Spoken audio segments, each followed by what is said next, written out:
Alors aujourd'hui, je voudrais répondre à une de vos questions qui est souvent revenue ces derniers temps, qui est: est-ce que ce mail de remerciement, celui dont je parle à chaque fois, est vraiment si utile que ça ?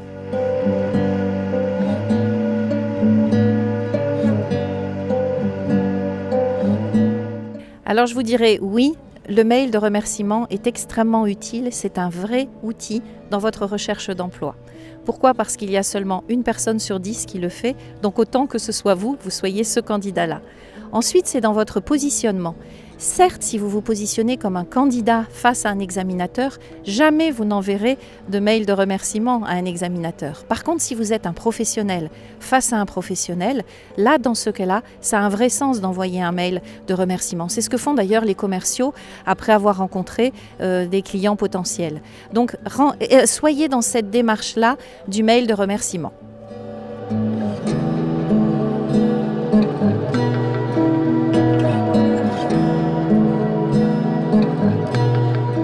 La solution pour écrire ce mail, c'est de le faire très rapidement. Suite à votre entretien, dès que vous rentrez chez vous, vous écrivez le mail. Le mail doit être en 3 parties. La première partie, c'est je vous remercie du temps que vous m'avez consacré, je vous remercie de votre accueil, je vous remercie pour la qualité de nos échanges. Dans la deuxième partie, vous faites un résumé de ce que vous avez compris de la mission. J'ai bien compris que le poste implique telle et telle mission. Et dans la troisième partie, vous renouvelez d'une part votre motivation, ce qui est essentiel pour le recruteur, et vous expliquez pourquoi vous êtes la bonne personne. Alors, ce qui est important, c'est de ne pas faire de faute d'orthographe par rapport à ce mail, de l'envoyer assez rapidement. Et pour pouvoir être plus à l'aise et bien mémoriser ce qui a été dit durant l'entretien, on en revient toujours à la prise de notes.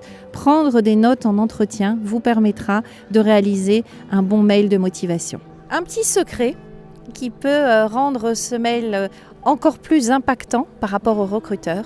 Si durant l'entretien, le recruteur vous a donné des conseils par rapport à votre CV, ils le font à chaque fois, vous a conseillé de changer quelque chose, une appellation, la photo, la manière de la mise en page, prenez en compte tous ces conseils quand vous prenez des notes, et avec le mail, vous mettez un PS et vous rajoutez le nouveau CV, la nouvelle mouture du CV réalisée en fonction des conseils du recruteur.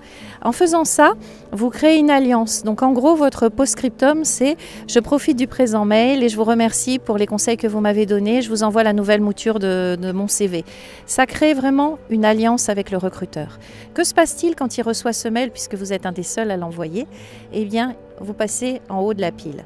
Et puis, il n'y a pas que ça, c'est qu'au moment où vous allez avoir besoin de recontacter le recruteur pour savoir où en est votre candidature, où en est le processus de recrutement, comme vous avez initié une relation entre vous et le recruteur grâce à ce mail, ça sera beaucoup plus facile pour vous de reprendre contact avec lui, soit par mail, soit carrément par téléphone. Et puis rappelez-vous, vous serez en haut de la pile.